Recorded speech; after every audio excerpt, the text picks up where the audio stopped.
أعوذ بالله من الشيطان الرجيم. بسم الله الرحمن الرحيم.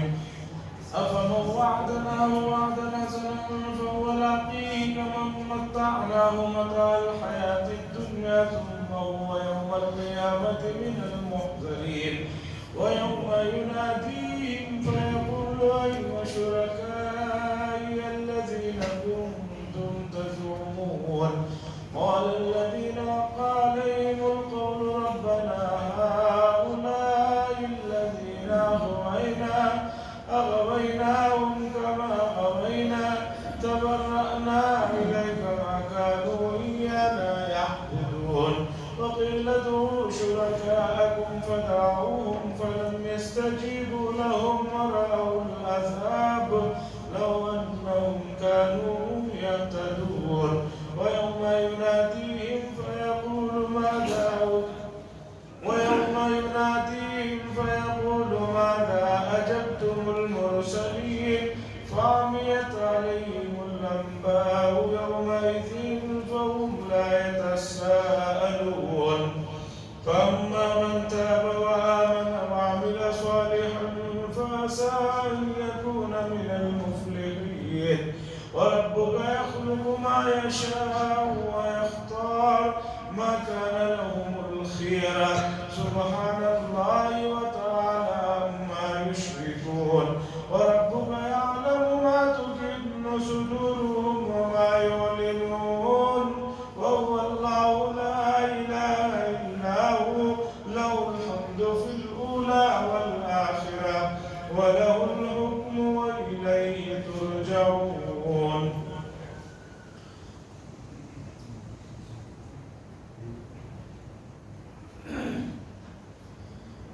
حضرات مکی صورت ہے اور مکی صورت میں زیادہ تر واسطہ مکہ المکرمہ کے ان انتہائی بددماغ اور گھمنڈی اور متکبر لوگوں سے واسطہ پڑتا ہے جن کو تھوڑی بہت دولت نے بہت زیادہ مغرور بنا رکھا تھا اور انہوں نے اپنی اس دولت اپنی اس شان و شوکت کی وجہ سے رسول اللہ صلی اللہ علیہ وسلم جیسی عظیم الشان ہستی جو سب سے اونچے اور بڑے خاندان کے بھی ہیں مکے کے کعبۃ اللہ کے متولی خاندان سے جن کا تعلق ہے ان کی مسلسل کردار کشی اور دوسرے گھنونے کام کر رہے تھے تو اللہ تبارک و تعالیٰ نے ان لوگوں کو سمجھایا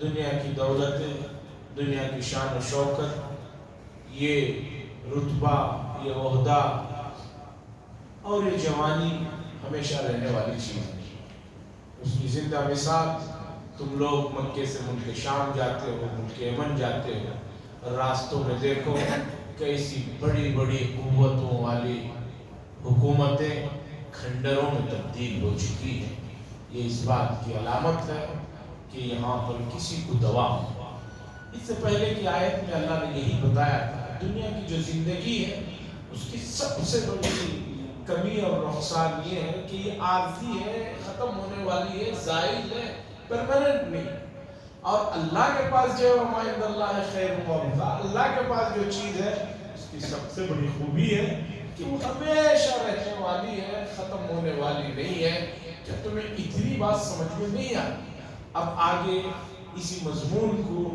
ایک دوسرے پیرائے ایک دوسرے انداز میں اللہ تبارک و تعالیٰ بیان فرما رہے ہیں توجہ سے سنیں اللہ فرماتے ہیں افمن وعدناه وعدا حسنا ہمیں بتاؤ کیا وہ شخص جس کو ہم نے ایک اچھا وعدہ کر رکھا ہے جس سے ایک اچھا وعدہ کر رکھا ہے اور وہ اس وعدے کو اور اس چیز کو جس کا ہم نے اس سے اقرار کیا ہے اسے وہ چیز مل جاتی ہے کیا اس جیسا ہو سکتا ہے وہ شخص کہ جسے دنیا کی پونجی کچھ دیر کے لیے کچھ وقت کے لیے ہم نے دیا ہے صبح یوم القیامت من المحضرین پھر وہ قیامت کے دن دھر لیا جائے گا اسے پکڑ کر لایا جائے گا کون بہتر ہے بتاؤ ایک وہ شخص ہے کہ اللہ نے جسے اچھے کا وعدہ کیا مومنین سے مخلصین سے فهو الاخیر وہ اسے پا کر رہے گا. اللہ کا وعدہ ایسا نہیں ہے کہ پانی پر یا ہواؤں پر لکھنے والا نہیں ہے, وہ پا کر رہے گا. اور ایک شخص ہوا ہے جسے دنیا کی زندگی کی اور دنیا کی پونجی میں سے کچھ چیزیں دیے ہیں تاکہ متعنا اس سے وہ فائدہ اٹھا لیتا ہے. پھر وہ شخص قیامت کے دن دھر لیا جائے گا, اسے گھسیٹ کر لایا جائے گا. اب بتاؤ کون شخص بہتر ہے؟ سب کو معلوم ہے کہ ٹیمپرری کے مقابلے میں پرماننٹ جو چیز ہے وہ زیادہ بہتر ہے. وہ یوم ینادی, اللہ میدان منظر کا نقشہ بتا رہے ہیں. قیامت کے دن جو منظر آنے والا ہے اسے ذکر کر رہے ہیں. اور یاد کرو اس دن کو جب اللہ پکاریں گے, آواز دیں گے, این شرکائی الذین کنتم تزعمون, کہاں ہیں وہ میرے شریک, وہ میرے ساجد جو تم سمجھتے تھے کہ وہ میری خدائی میں میری بادشاہت میں شریک ہے, کہاں ہیں وہ لوگ؟ قیامت کے دن اللہ ندا دیں گے اور ایسا انتظام ہوگا کہ پورے میدان محشر میں جمع تمام لوگ سن رہے ہوں گے. اللہ فرمائیں گے کہاں ہے این شرکا, کہاں ہے وہ میرے ساجد جسے تم لوگوں نے سمجھ رکھا تھا یہ خدائی کے اندر پارٹنر ہے, شریک ہے. قال الذین حق علیہم القول, اللہ فرماتے ہیں وہ لوگ جن پر اللہ کا قول ثابت ہو چکا ہے, مطلب وہ لوگ شیاطین, جنات اور وہ تمام بڑے بڑے گروہ اور وہ بڑے بڑے سردار جنہوں نے کفر و شرک کیا تھا, اب ان پر جہنم واجب ہو چکی ہے. وہ کہیں گے کہ اے اللہ ہم نے انہیں گمراہ کیا جیسے کہ ہم گمراہ ہوئے, اسی طرح ہم نے بھی ان کو گمراہ کیا. جو لوگ گرو گھنٹال بنے ہوئے ہیں وہ قیامت کے دن اللہ سے کہیں گے کہ جو لوگوں نے ہماری بات سنی اور ہمارے پیچھے چل کر گمراہ جو برباد ہوئے, ہم نے ان کو ویسے ہی گمراہ کیا جیسے ہم خود گمراہ ہوئے. یہ خود کیسے گمراہ ہوئے تھے؟ اپنے اختیار سے گمراہ ہوئے تھے, کسی کو زبردستی نہیں کی گئی تھی, اپنے اختیار سے اس نے گمراہی اختیار کی. تو یہ بھی کہیں گے کہ اللہ یہ جو لوگ ہیں جو ہمارا نام لے رہے ہیں ان کو ہم نے نہیں گمراہ کیا, بلکہ یہ لوگ بھی ویسے ہی گمراہ ہوئے جیسے ہم گمراہ ہوئے, یعنی اختیار سے گمراہ ہوئے. جب اللہ نے ایمان اور شرک کے چیزوں کی وضاحت رکھ دی اور ہر انسان کو اتنی عقل سلیم عطا فرمائی کہ دو چیزوں میں سمجھ سکے, تو کیوں نہیں سمجھے؟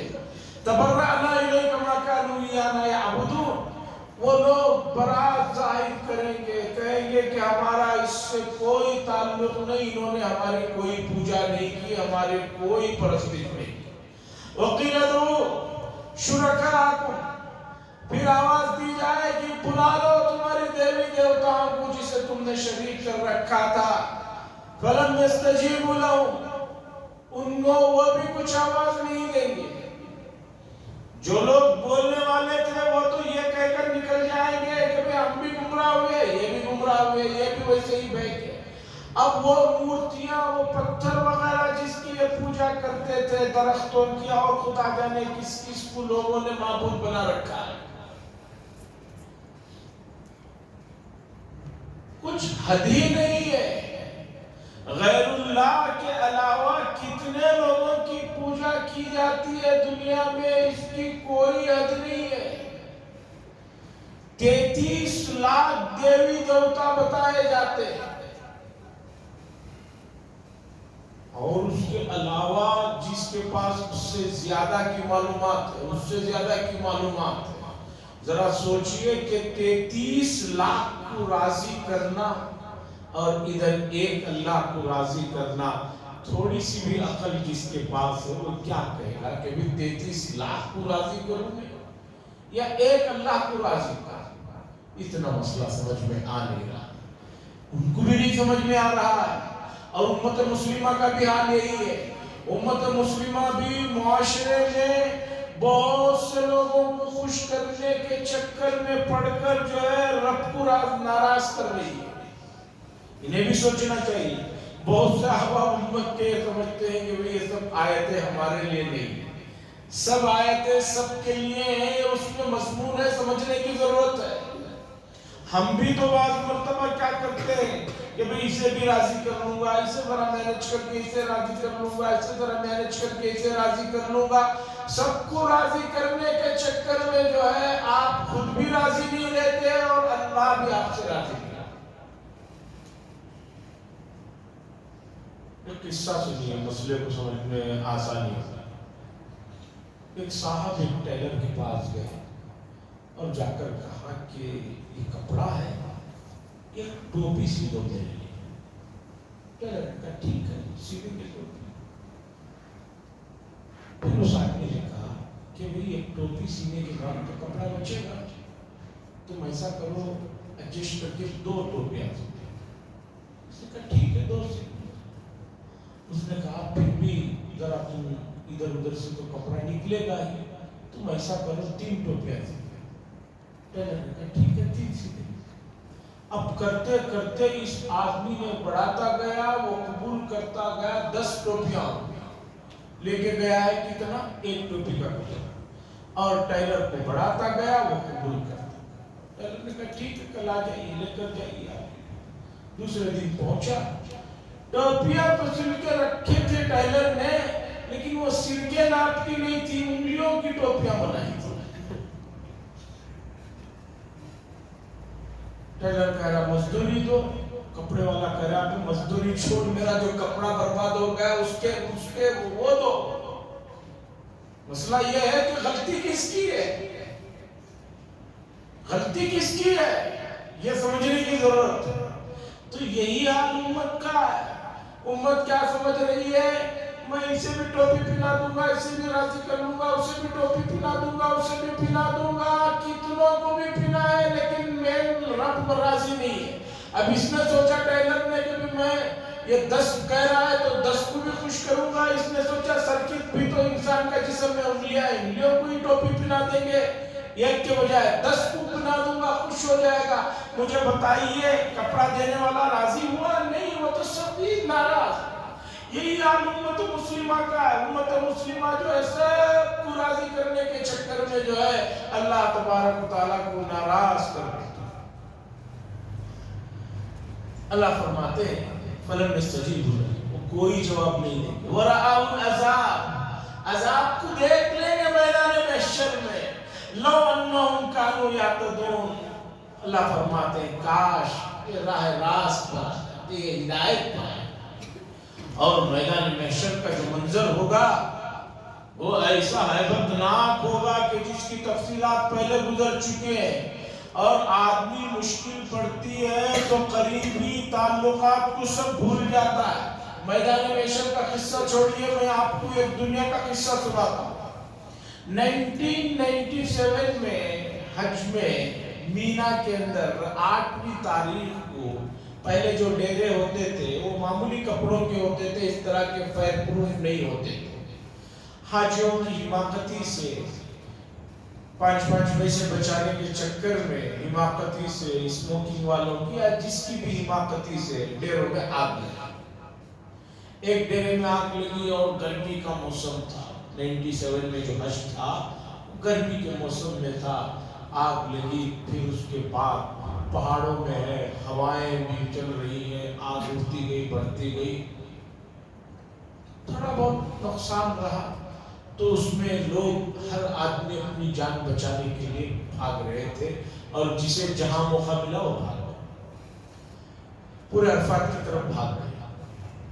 تو عرفات کے قریب اسی دن ہمارے ایک دوست ملے، بنگلور سے حج کرنے آئے تھے۔ تو میں نے دیکھا ان کو حلیہ تو کافی بگڑا ہوا تھا۔ جب پیروں کی طرف نظر کیا تو کالے کپڑے بندھے ہوئے تھے پیروں میں۔ میں نے کہا یہ کیا ہے؟ تو کہنے لگے کہ آگ لگی، نکل کے جب بھاگنا شروع کیا تو چپل وپل تو تھے نہیں، گرمی کا موسم میں کیسے چل کے جا سکتے تھے. بیوی تھی، بیوی بھی گئی، بچڑ گئی، اس کا مجھے کسی طرح ہاتھ نقاب میں مل گیا تو جان بچانے کے لیے وہی پیروں میں مار لیا. میں نے کہا اتنے گہرے تعلقات، ایک چھوٹی سی آفت آئی تو جو ہے بیوی بچھڑ گئے. بیوی تو خیر بچھڑ ہی گئے، ان کا وہ قیمتی نقاب پھاڑ کر پیروں میں باندھ لیا. کہا کہ بھی پیروں کو گرمی سے بچانے کے لیے اب مجھے یہی سمجھ میں آیا، یہی پانی. میں نے کہا کہ میدان محشر اچھی طرح سمجھ میں آ گیا کہ جو ہے اتنا قریبی رشتہ ایک معمولی سے آگ کی وجہ سے یہ عالم ہو گیا کہ آدمی چھوڑ کر بھاگ گیا. کہاں 6 گھنٹے گزر گئے، کہہ رہے ہیں کہ بھی انشاءاللہ وہ پہنچ جائیں گے، وہ بھی پڑھے لکھے معلومات کر لیں گے. تو دنیا میں یہ عالم ہے تو آخرت کا کیا عالم ہوگا آپ اچھی طرح سمجھیں. اور خاص طور پر جو انٹرنیشنل ایئرپورٹوں میں، خاص طور پر یوروپ وغیرہ کے ملکوں میں سفر کرتے ہیں، انہیں معلوم ہے کہ ایئرپورٹ میں امیگریشن کے پاس دوسری جگہ کوئی کسی کے قریب نہیں آتا. کہتے ہیں کہ بھی بس یہاں یہ ریڈ لائن شروع ہو گئی، اب آپ آگے کا حساب کتاب. آپ کے ساتھ کوئی نہیں، میں اکیلا. یہ آپ کی بیگ ہے، جی میری، میرا بھی تھوڑا سامان لے لو، جی نہیں. تو میدان محشر کا سوچئے کہ دنیا میں جب نفسا نفسی کا یہ عالم ہے تو آخرت میں کیا ہوگا. وہاں صرف میرے اور آپ کے جو ہم نے اللہ کو یاد کیا ہے، کچھ اعمال کیے ہیں، یہ باقی رہنے والی چیزیں ہیں. اس لیے ان چیزوں پر توجہ دیجیے. یہ نہ ختم ہونے والے ہیں، نہ مٹنے والے ہیں، نہ جو ہے سڑنے والے ہیں، گلنے والے. بعض آدمی سوچتے ہیں کہ بھی اتنے اعمال ابھی سے کر کے رکھ لوں گا، کسے یاد رہے گا، فرشتے بھول جائیں گے. نہیں، ایسا کوئی مسئلہ نہیں. دنیا کا نظام نہیں ہے کمپیوٹر کا کہ 3 دن کے بعد ایرس آ گیا، وہ اڑ گیا، یہ اڑ گیا. ایسا کچھ نہیں ہوگا، سب محفوظ رہے گا. گوگل والے کی طرح سب محفوظ رہے گا. 20 سال ہو جائیں، اسے جا کر پوچھے تو وہ پورا آپ کا پرانا نکال کے جو دیتا ہے، اس طرح اس سے بھی محفوظ ہاتھوں میں نظام. فَعَمْ وَيَوْمَ يُنَادِيهِمْ، اللہ فرمائیں گے میدان محشر میں اور ندا دیں گے اور یاد کریں گے، پکاریں گے، آواز دیں گے. فَيَقُولُ مَاذَا أَجَبْتُمُ الْمُرْسَلِينَ، تم نے ہمارے رسولوں کو کیا جواب دیا تھا؟ جن کے سامنے رسول آئے تھے، تم نے رسولوں کو کیا جواب دیا، ان کی باتوں کو کیا کہا تھا؟ فَعَمِيَتْ عَلَيْهِمُ الْأَنْبَاءُ، تو ان پر باتیں پورے جو ہے اوندھے ہو جائیں گے. بالکل جیسے ایک آدمی کے سامنے اچانک کوئی ایسی چیز پوچھ لیا جائے تو آنکھوں کے سامنے جو اندھیرا چھا جاتا ہے. کہتا ہے نا آدمی کہ بھی اچانک ایسا سوال پوچھ لیا کہ بالکل میری آنکھوں کے سامنے کچھ نظر ہی نہیں آ رہا تھا. فَعَمِيَتْ عَلَيْهِمُ الْأَنْبَاءُ، ان پر جو ہے خبریں اوندھی پڑ جائیں گی، یعنی نظر نہیں آ رہا ہوگا. ایسی بات ہوگی. یومئذ، اس دن، فَهُمْ لَا يَتَسَاءَلُونَ، اس دن وہ ایک دوسرے سے بات بھی نہیں کریں گے. اس عالم میں وہ ایک دوسرے سے مشورہ بھی نہیں کریں گے جیسے یہاں ایک دوسرے سے مصیبت کے وقت میں پوچھ لیتے ہیں. اس وقت ایسا ہیبت کا عالم ہوگا، کوئی کسی سے پوچھے گا. فَأَمَّا مَنْ تَابَ، بہرحال وہ شخص جس نے توبہ کیا، وہ آمن اور ایمان لایا. ایمان کے بعد ہی توبہ، لیکن توبہ کو پہلے ذکر کیا یہ بات بتانے کے لیے کہ توبہ کا عمل مسلسل ہوتے رہنا چاہیے. توبہ کا عمل مسلسل ہوتے رہنا چاہیے، سالانہ نہیں. سالانہ 2 راتوں میں جو توبہ کر لیتے ہیں، بعض لوگ کہتے ہیں ہاں ہم کر لیتے ہیں، سالانہ 2 بڑی دعائیں ہوتی ہیں اس میں کر لیتے ہیں. بہت سارے لوگ بہت ساری جگہ پر جہاں بڑی دعا ہوتی ہے چلے جاتے ہیں اور سمجھتے ہیں وہ دعا میں توبہ کر لیتے ہیں وہی چل رہی ہے. نہیں بھائی، ویسا نہیں ہے. فَأَمَّا مَنْ تَابَ، ایمان تو ہے ہی، توبہ کے عمل کو مسلسل رکھنا چاہیے. جب رسول اللہ صلی اللہ علیہ وسلم کہہ رہے ہیں کہ میں روزانہ 70 مرتبہ اللہ کی طرف اس معاملے میں رجوع کرتا ہوں تو میری آپ کی حیثیت ہی کیا ہے؟ سوتے ہوئے، جاگتے ہوئے، اٹھتے ہوئے، صبح اٹھتے ہی، رات میں سوتے ہی. پہلے پھر بھی تھوڑا ماحول تھا، گھر میں بچوں کو 5 کلمے پڑھا کے توبہ کراتے تھے جس میں دونوں گلوں کو بچے جو ہے ہاتھ لگا کے سوتے تھے. اب راتوں کا ماحول عجیب ہے. ادھر ماں باپ اپنے فون میں بزی ہیں، ان کو کب نیند لگی ان کو پتا نہیں، ادھر بچے اپنے فونوں میں بزی ہیں، ان کو کب نیند لگی ان کو پتا نہیں۔ اب وہ کلمے پڑھنا رات میں توبہ اس طرح کر کے جو سویا جاتا تھا، اس طرح کرنا توبہ نہیں ہے۔ اصل میں کلمے پڑھنا اور دل سے معذرت کرنا وہ توبہ ہے۔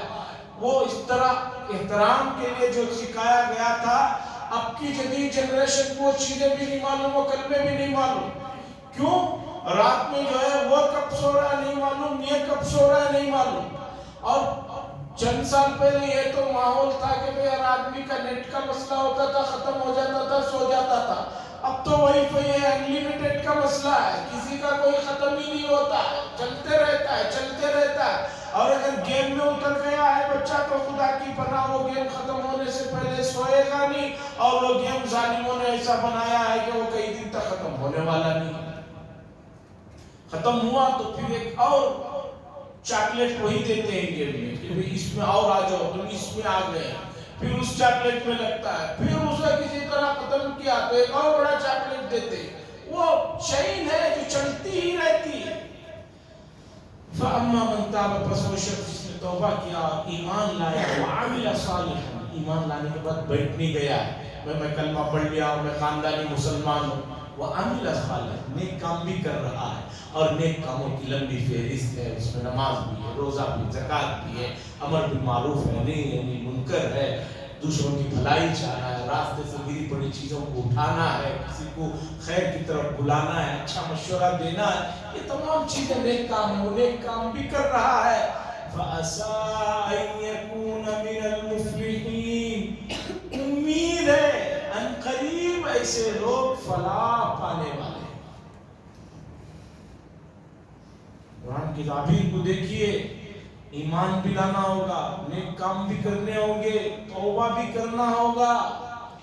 ایسے لوگوں کے بارے میں اللہ فرما رہے ہیں، ایسے لوگوں کے لیے امید ہے کامیاب ہو جائے۔ ورنہ بہت سارے لوگ جو یہ جنت کے ٹھیکے میں سمجھ رکھا ہے، اپنا ٹھیکہ ہے، میں تو ایمان لایا ہوں، رمضان میں نمازیں بھی پڑھ لیتا ہوں، بعض کہتے ہیں میں جمعہ بھی پڑھ لیتا ہوں، 2-4 بڑے چھوٹے روزے بھی رکھ لیتا ہوں۔ نہیں، کام پورے کرتے رہو گے تب امید ہے کہ تم جو ہے فلاح پا جاؤ۔ اتنا بڑا مقام جنت میں بھی جانا، اللہ کی رضا والی جگہ میں، اور اس کے لیے تھوڑی سی بھی آپ محنت نہ کریں، عقل میں آنے والی بات نہیں۔ اب اللہ تعالیٰ مشرکین کے ایک سوال کا جواب دے رہے ہیں۔ مشرکین کہا کرتے تھے کہ رسول اللہ صلی اللہ علیہ وسلم کو کیوں نبی بنایا گیا، مکے کے ایک بڑے مالدار کو کیوں نبی نہیں بنا دیا گیا، وہ ایسے کیوں ہوا، یہ ایسے کیوں ہوا۔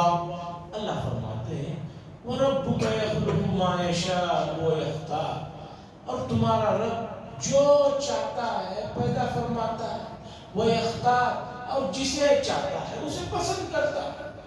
اگر اس نے رسول اللہ صلی اللہ علیہ وسلم کو نبوت کے لیے پسند کیا تو تمہیں کیا پریشانی؟ پیدا کرنے والی ذات وہ، پسند کرنے والی ذات وہ، ان کی چیز ہے، وہ جسے چاہے پسند کرے۔ اب کوئی آدمی کسی پر زبردستی تھوڑی ہے کہ بھئی آپ ایسا کیوں کرتے، اس کی چیز ہے، وہ ایسا کرے یا ویسا کرے۔ اب نارمل آدمی کو کوئی بات کہیے، ایک اچھی بات کہیے کہ بھئی آپ کیوں اتنی فضول خرچی کر رہے ہیں، کیا کہتا ہے؟ جو میرا پیسہ ہے، تمہارا باپ کا نہیں ہے، میں جو چاہے کروں، تمہیں کیا پیٹ میں درد؟ حالانکہ اس کا ہے نہیں، وہ تو اللہ کا ہے۔ جب وہ آدمی ایسا کہہ سکتا ہے تو اللہ فرما رہا ہے وَرَبُّكَ يَخْلُقُ مَا يَشَاءُ، تمہارا رب ہے جس نے جو چاہے پیدا کرتا ہے، وہ اختیار، اور جسے چاہے پسند کرتا ہے۔ مَا كَانَ لَهُمُ الْخِيَارَةُ، ان لوگوں کے لیے کوئی اختیار نہیں ہے، ان کا کوئی چوائس نہیں ہے کہ یہ پسند کریں کہ ہم کسے پسند کریں، یہ ان کے لیے کوئی اس کا اختیار نہیں ہے۔ سبحان اللہ، اللہ کی ذات پاک ہے، بابرکت ہے، بے عیب ہے، وَتَعَالَىٰ عَمَّا يُشْرِكُونَ، اور بہت بہت بلند ہے اس چیز سے جس کا یہ کہہ رہے ہیں، یعنی شریک کر رہے ہیں۔ قرآن کا جو اسلوب ہے، نظم قرآن، اس عنوان پہ بے شمار لوگوں کی کتابیں ہیں۔ کب اللہ کوئی حکم بیان کرتے ہیں، اس کے بعد جو صفات کا اظہار کرتے ہیں، یہ تمام چیزوں میں جو جوڑ ہے اس کی کوئی مثال اور نظیر نہیں، ورنہ دنیا کے کسی بھی آدمی کے کلام میں چند سالوں کے بعد ہی اسی کو خود معلوم ہو جاتے ہیں اس کے اندر ایک کمی ہے۔ ڈاکٹر اقبال صاحب سے پوچھا گیا تھا کہ بھئی آپ نے یہ کہا سارے جہاں سے اچھا ہندوستان کا مدینہ سے بھی اچھا ہو گیا اس کے اعتبار سے؟ انہوں نے کہا کہ وہ ابتدائی میرا زمانہ تھا جس میں میرے پوری چیز سوال تھی۔ اسی طرح بہت سے اشعار میں بہت سے الفاظ دوسرے ہونے چاہیے لیکن وزن کی وجہ سے انہوں نے رکھ لیا۔ ان کا مشہور شعر ہے، نشہ پلا کے گرانا تو سب کو آتا، نشہ نہیں پلایا جاتا، شراب پلائی جاتی ہے اس کے بعد نشہ۔ لفظ کیا آنا چاہیے؟ شراب آنا چاہیے، لیکن شعر کیا ہے؟ نشہ پلا کے گرانا تو سب کو آتا ہے۔ انہوں نے کہا کہ بھئی دمدار کرنے کے لیے یہ لفظ یہاں یہ رکھتے تو وہ مزہ نہیں آتا، اس لیے رکھا گیا چونکہ نشہ کوئی چیز نہیں ہوتی، وہ آتا ہے کسی کے پینے سے، تو وہاں یہ لفظ ہونا چاہیے، یہ لفظ آ گیا۔ بڑے بڑے لوگ بھی چند سالوں کے بعد ان کو اپنی چیز میں خود خامی نظر آتی ہے، لیکن قرآن کا کمال یہ ہے 1450 سال ہو گیا پڑھ رہے ہیں غور کر رہے ہیں، بھئی ایک لفظ بتائیے کہ اس جگہ یہ ہونا چاہیے یا وہ ہونا چاہیے۔ وَرَبُّكَ يَخْلُقُ مَا يَشَاءُ وَيَخْتَارُ، اور آپ کا رب ہے جو چاہے پیدا کرتا ہے، وہ جسے چاہے پسند کرتا ہے۔ مَا كَانَ لَهُمُ الْخِيَرَةُ، ان کے لیے کوئی اختیار نہیں ہے، ان کا کوئی مشورہ نہیں ہے۔ سبحان اللہ، پاک ہے اللہ کی ذات، اور بلند ہے وہ چیز جس کو یہ اس کے ساتھ شریک کرے۔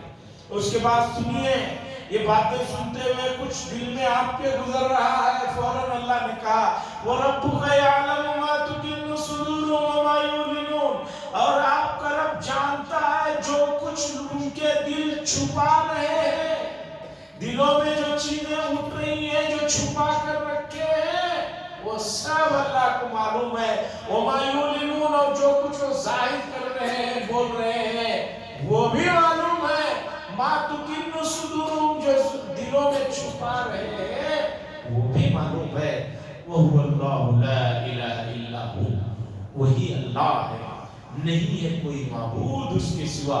لَهُ الْحَمْدُ فِي الْأُولَى، اسی کے لیے ہے شروع میں بھی تعریف، یعنی دنیا میں، والآخرہ، اور آخر میں بھی، اور آخرت میں بھی تمام تعریفیں، تمام مدح سرائی کس کے لیے ہے؟ اللہ کے لیے۔ وَلَهُ الْحُكْمُ، اسی کے لیے حکم ہے۔ حکم کے معنی ہے اسی کے ہاتھ میں اختیار ہے، اسی کے پاس شہنشاہیت ہے، اسی کے پاس دبدبہ ہے، اسی کے پاس سب کچھ ہے۔ وَإِلَيْهِ تُرْجَعُونَ، لوگوں، اور اسی کی طرف تم سب کو لوٹ کر جانا ہے۔ کوئی کہیں نہیں چھپ سکتا، کہیں نہیں چھپ سکتا، سب اس کے اجزاء کو پھر جوڑا جائے گا۔ اور سب سے بڑی بات یہ ہے کہ ہر آدمی کے مرتے ہی اس کی روح کو محفوظ جگہ پر منتقل کر دیا جائے گا۔ اصل تو روح ہے، جسم سڑے گلے فنا ہو جائے کوئی مسئلہ نہیں، روح تو اصل ہے، روح کو لے جایا جائے گا، اچھی ہے تو جنت کی خوشبوؤں میں اس میں اسے نہلایا جائے گا، اس میں اسے چھوڑا جائے گا۔ اور اگر بری روح ہے وَإِنَّ الْفُجَّارَ لَفِي جَحِيمٍ، بری روح ہے تو ان کو دردناک عذاب کے لیے رکھا جائے گا۔ تو اس لیے وَإِلَيْهِ تُرْجَعُونَ، اسی کی طرف لوٹ کر جانا۔ قُلْ أَرَأَيْتُمْ، اللہ فرماتے ہیں اے نبی صلی اللہ علیہ وسلم آپ پوچھئے ان سے کہ اگر اللہ تبارک و تعالیٰ نے تم لوگوں کے لیے رات قیامت تک کے لیے رات ہی کر دے، دن اور رات کا نظام ہے، رات ہے دن ہے، اللہ نے فرمایا ہم نے ہر چیز کا جوڑا بنایا، تو دن کا جوڑا رات ہے، دنیا کا جوڑا آخرت ہے۔ اللہ فرماتے ہیں نبی صلی اللہ علیہ وسلم ذرا بتائیے اگر ہم نے ان پر قیامت تک کے لیے صرف رات ہی رات کر دیا تو من الہ غیر اللہ، کون ہے اللہ کے علاوہ معبود جو ان کے لیے روشنی لے کر آئے، دن لے کر آئے؟ بتائیے اگر اللہ نے ہمیشہ کے لیے اندھیرا کر دیا تو کیا کسی کے پاس اتنی طاقت ہے کہ وہ دن کو لے کر آئے؟ افلا تسمعون، کیا انہیں سنائی نہیں دیتا؟ قل ارائیتم، اور پوچھئے ان سے اور بتائیے اگر اللہ نے تمہارے اوپر قیامت تک کے لیے دن ہی دن کو بنا دیا تو کون ہے اللہ کے علاوہ ایسی ذات جو لے کر آئے تمہارے لیے رات کو کہ جس میں تم آرام کرتے؟ اگر دن ہی دن ہو گیا تو پھر کیا ہو گیا؟ اللہ نے ایک نظام بنایا، یہ رات یہ آرام کے لیے، یہ دن کمانے کے لیے۔ اب رات میں آدمی خود بخود سو جاتا ہے۔ بسوں میں دیکھیے رات میں سفر کرتے ہوئے پہلے وہ تھوڑی دیر جاگتے رہتا، پہلے وہ تھوڑی دیر جاگتے رہتا، پھر اندھیرا جب بڑھتے جاتا ہے پورے سو جاتے۔ تو اگر اللہ رات دن کا نظام نہ بناتا تو دنیا میں بڑا فساد ہو جاتا۔ کیسے کہ بھئی اب رات کا وقت ہے کام کا، اب اس میں بھی دن ہی دن ہے تو ایک آدمی اس وقت میں آرام کرنا چاہ رہا ہے، ایک آدمی اس وقت میں کام کرنا چاہ رہا ہے، تو کام کرنے والے کی وجہ سے اس آرام کرنے والے کو خلل پڑتا اور اس کے اس سے خلل پڑتا۔ تو اللہ نے ایک نظام بنا دیا کہ بھئی یہ آرام کا وقت ہے اور یہ جاگنے کا وقت ہے۔ اللہ فرماتے ہیں من الہ غیر اللہ یاتیکم بلیل، کون ہے اللہ کے علاوہ معبود جو لے کر آیا تمہارے لیے رات تسکنون فیہ، جس میں تم آرام کرتے ہو؟ افلا تبصرون، کیا پھر بھی تمہیں سجائی نہیں دیتا؟ بتانا یہ ہے کہ اللہ کی بے شمار نعمتیں ہیں، بے شمار اللہ کے احسانات ہیں، ان کو دیکھو سمجھو اور اس کے بدلے میں اللہ کی طرف متوجہ ہو۔ یہ مضمون ہے ان آیات میں۔ ہمیں بھی اپنے آس پاس دیکھتے رہنا چاہیے اللہ کی رحمتوں کو، اللہ کے فضل کو، اللہ کے انعامات کو، اور اس کا بدلہ یہ ہے کہ اس کی رضا کس میں ہے، ان اعمال کو کرنے کی کوشش کرنا چاہیے، دعا کرنا چاہیے اور لگے رہنا چاہیے۔ وآخر دعوانا الحمدللہ رب العالمین۔ لك الحمد ولك الشكر يا الله، اللهم صل على سيدنا شفيعنا نبينا حبيبنا مولانا محمد بارك وسلم. اللهم انت السلام منك السلام تبارك يا ذا الجلال والاكرام. صلى الله تعالى وسلم على خير خلقه محمد وعلى اله وصحبه اجمعين والحمد لله.